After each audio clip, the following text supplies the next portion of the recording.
How's it going, YouTube? Comments again today with another video, and today, guys, what to bring to you is how to deck build part 2, optimization. Now, optimization is very important because a lot of cards can be thrown together into a deck, but how well do they work together in conjunction? So this is very important because I've seen a lot of lists that don't really hit the mark, and then I see a lot of people saying like, hey, I'm still bricking, or I'm not seeing the most consistent hand, so what can I do to fix this? And that's where the whole deck building process comes into play. And I have 3 major talking points to talk about today, and that's one of them.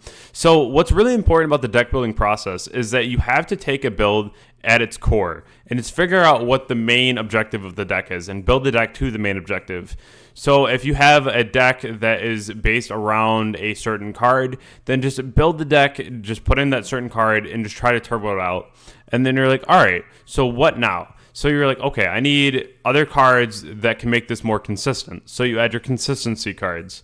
And then you keep adding in different ideas throughout the process to make sure that your deck is as optimal as possible. And so that's my second talking point today, is how to optimize your build. And that's really important too, because if you don't have an optimized build, then you might be able to get some wins and your deck might be kind of consistent, but it's not going to be as good as it could be. The third thing I want to tackle today is how to tackle a new deck. And that's really because today's video, we're making Floodgates. And that was a whole new idea. It's all based off normal summoning, and nobody really knew what to do with that. Especially myself. Hearing about that, I was like, a normal summon deck? Like, I don't know, But we actually were able to make one of the best builds to date so far, just strictly from being on stream and just editing the deck and playing with it and figuring out what works, what doesn't work. And just kind of using my broad knowledge of the game to really make the deck even better than it was. So today, you're going to see how I took Floodgates from my very first build to my most optimized to date build. So I really hope that it helps you to see new ideas and how to really just break a deck and really understand it at its core. So without further ado, I want to go into my first thing here on the next slide, which is very important to me because we are so close to 5K subs. Within the next 2 days, I'll be announcing my tournament in a separate video. So I hope that everyone's excited because it's coming up very fast. But we do have a company that went out of their way to sponsor product for the tournament, and I couldn't be more grateful.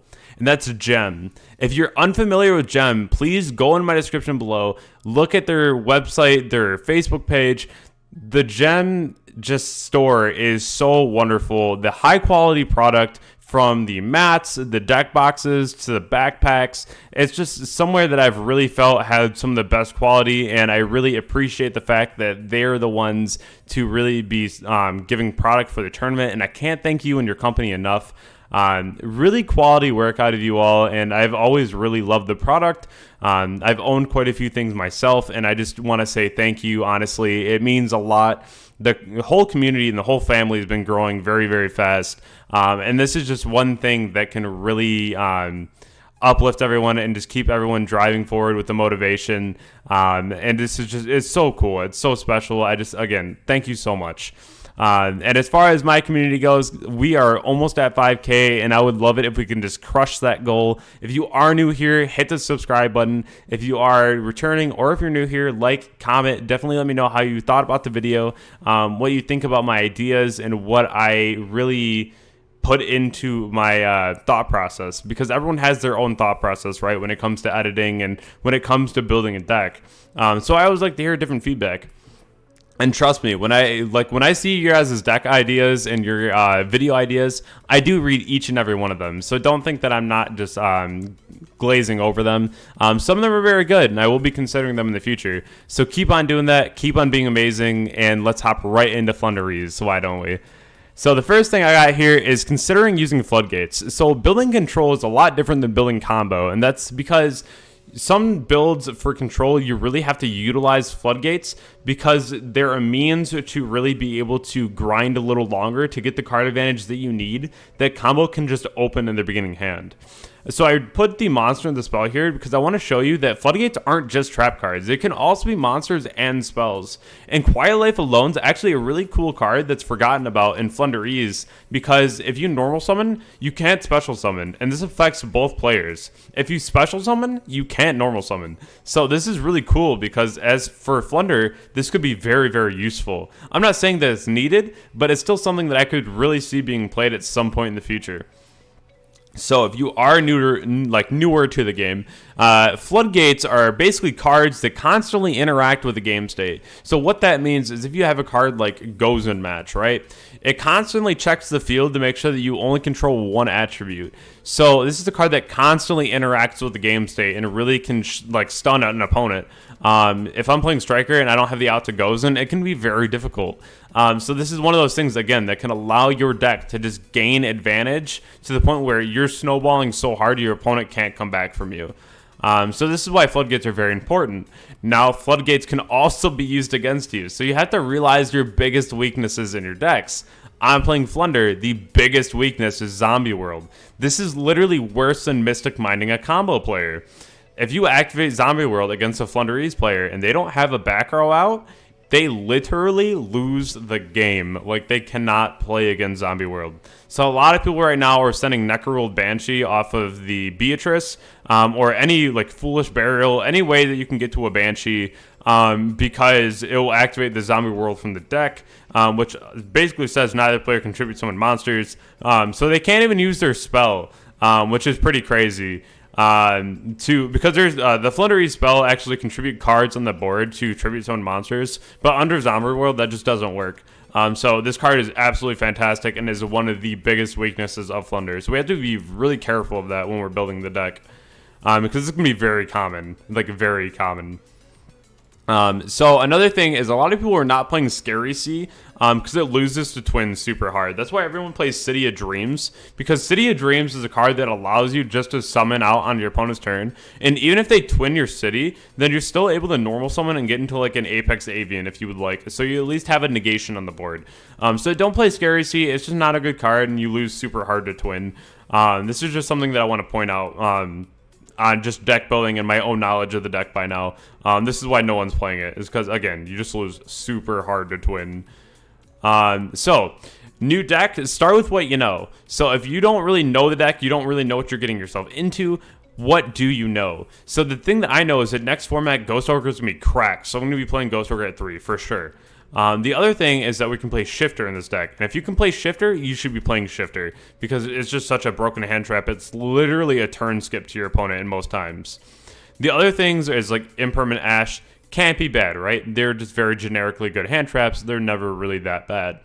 So moving forward off of what we know, can you play a pot card? If you can play a pot card, play a pot card. Because they're very, very good at consistency. So this deck doesn't special summon at all. So we're going to go ahead and play Prosperity, because I always want to be able to see one of the birds or the field spell. I'd rather not just draw 2. I'd rather just see one of them, And the extract literally doesn't matter in this deck. And then the Pot of Duality, if I can play more pot cards, I'm going to play more pot cards. And I'm only playing 2 because I don't want to break on a Duality, whereas Prosperity, I really want to see it. So moving forward off of that, is find your first monster ratios. Just kind of test around, see what works for you. I started off with 2 Search and 1 Toucan, and then 3 and 3 of the Searchers, because very important cards here, I started with 2 Empen, no Snowball. I think Snowball is garbage. The fact that it just allows you to normal summon more, and then also the Book of Moon effect, which the City of Dreams trap already gives you. You don't need that card at all, and you don't want to brick, because again, Flunderese's biggest problem is bricking. So the least amount of bricks that you can play, the better. So 2 Empen is perfectly fine because you can recycle them. And then I was going with 2 Search and 1 Toucan because, again, I wanted to see starters, but I also want to see other things in the deck. Toucan isn't the best one when you're going first, and Search would only be good if you have a spell or something in the graveyard already, right?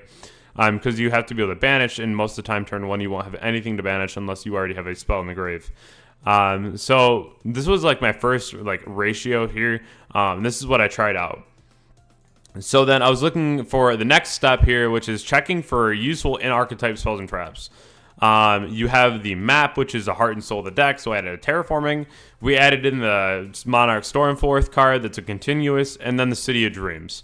So this was honestly the most cracked card, because you can normal summon off of this card, and then when you normal summon out one of the bigger tribute summons, this card allows you to Book a Moon to your opponent's board. So it's pretty insane. You only want to play 1 though, because trap cards are really slow, and you just don't want to brick. So just having the 1 here was fine for me.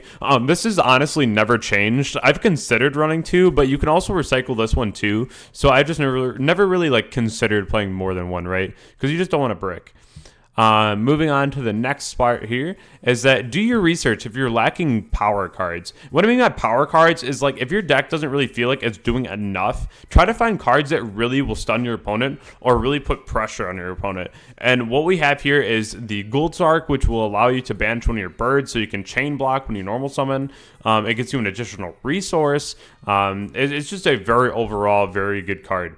The other thing is the barrier statue, being able to just search this every single turn. If you have like the Robina is pretty correct. So you always have the option to grab from the deck, and it can be very, very powerful. The other thing being 2 new normal summons, being the Apex Avian or the Ryza, which you can actually loop Ryza and keep returning itself to the hand and keep resummoning it on your opponent, which is pretty broken. Then, of course, Avian with the negation. So really good power cards to be adding to the deck to make sure that you can stay ahead of your opponent. Any cool tech ideas? So the beginning tech idea that literally everyone had was just going Dogmatic of Punishment to send Omen, because when you send Omen, you can actually search one of the birds, which is pretty cool. So this is just something to think about. This is where we all started, was playing the Punishment, which later definitely came out because, again, like I said before, trap cards are very slow, especially in a deck that already bricks. You don't want to do that to yourself. So moving forward, fill in the extra deck with the rest just to basically fit the current meta. So my idea, I'll explain this in a second, but the rest of this is literally just like if I decided to do a sideboard like Ghost Reaper, I could do that. If I'm playing against like the Dogmatica deck, then I can always have targets here for the Maximus to really interrupt my opponent.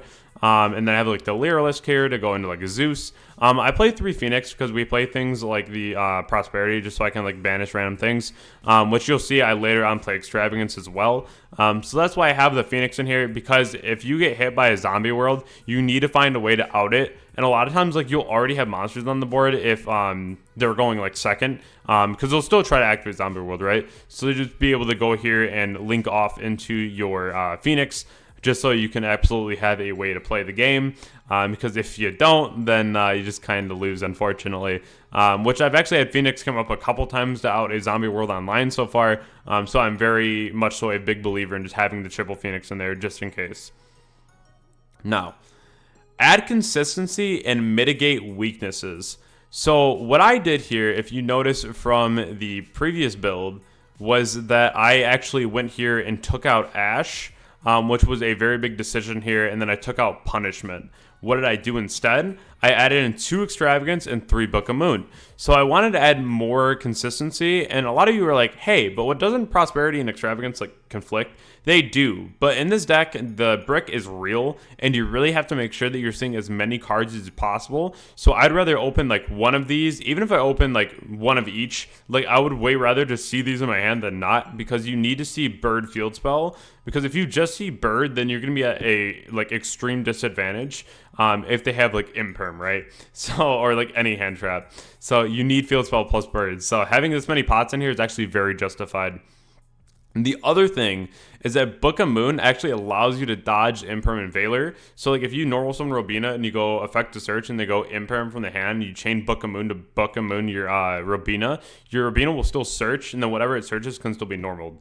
And then Imperm just kind of falls off and fizzles. So very, very important and a very, very good interaction here with Book of Moon. This is why you need to be playing this card. Moving forward though, as far as what more you could do to the deck, so I actually found this card in my testing and just kind of looking for what else could really work for me. Because I was like, man, if I really need this field spell, can I play Set Rotation? And I was like, well, what other field spells can there be for me, right? So I found this one here, which says you can reveal 1 level 5 or higher Winged Beast monster in your hand, and then you this turn you can normal summon Winged Beast for 1 less tribute.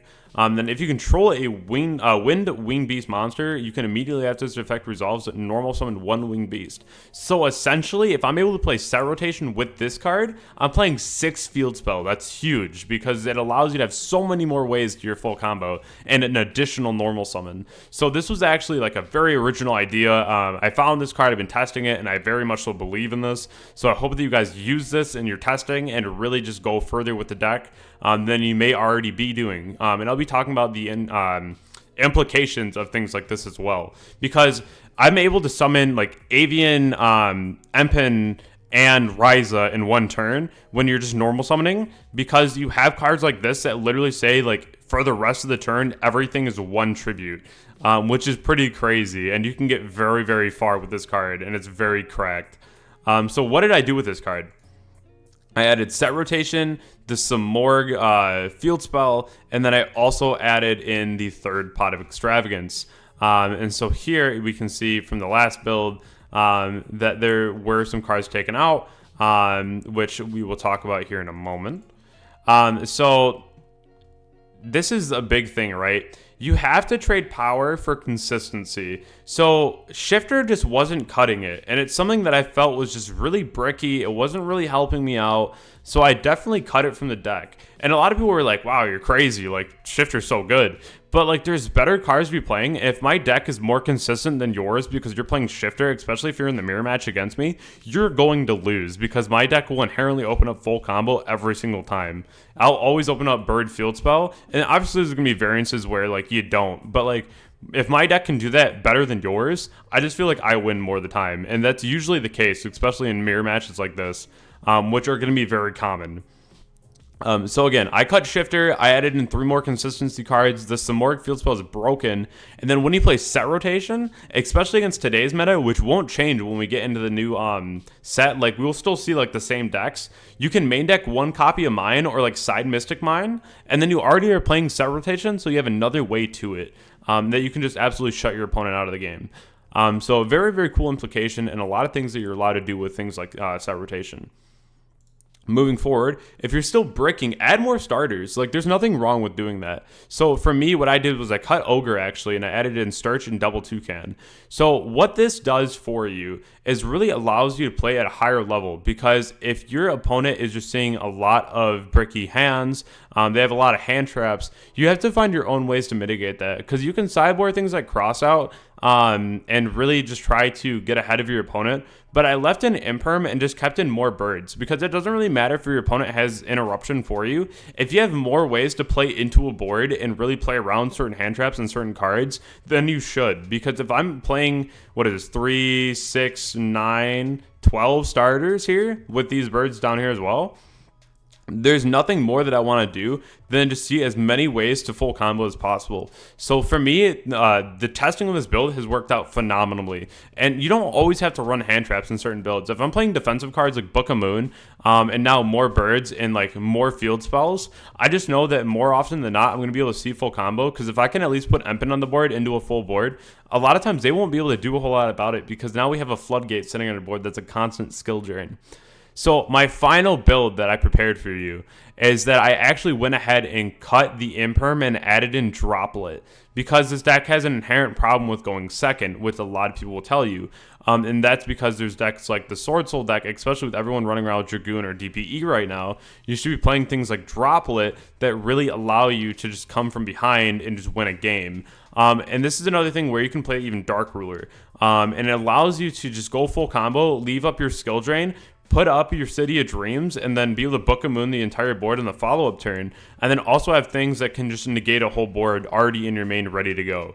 And it's okay not to play hand traps. I feel like things like Drytron aren't really going to be around for too much longer, especially after the new list. They will be around for a little while, but it's still going to be something where you can sideboard for them, and having hand traps isn't as important as you may think, especially if you have cards like Droplet to already break the board. So this is my thought process when I go through building a deck, and so far this has worked out very, very well for me. Having the triple pot, and then double pot here is just another way to really see as many consistent hands as possible and always see Bird Field Spell. You have to realize a deck's weakness to really understand how it's played and how it should be played. So for this deck alone, I just realized that the second you see Bird Field Spell, that you can just go like insanely off. And it's kind of crazy, honestly, what the deck can really do, because it snowballs an advantage. If you have like Sturch and Toucan late game, you shouldn't be losing that, because you can like banish your map out of your graveyard or your City of Dreams if you didn't get to banish it before, and then use Toucan to add it back and keep your grind game going, especially with this card. You can keep it coming back to your hand, which is pretty nuts. The Stormforth. So I hope that this build and this whole video just kind of helps you guys as far as deck building goes and optimization, and really learning how to cut cards, how to add cards, how to learn when it's not really a hand trap that you need, more so like a defensive or an offensive card. This deck alone has taken me for a wild ride, and I'm excited to see what the deck still goes because there's still a lot of testing to be done. But again, I hope that you enjoyed this video. If it did like help you at all, definitely like, comment, subscribe. Let me know what it did for you. Let me know what your build is and how you really think the deck will do or how it will fare in the new format. I hope that everyone has a wonderful day, and I'll catch you guys all in the next one. Thank you.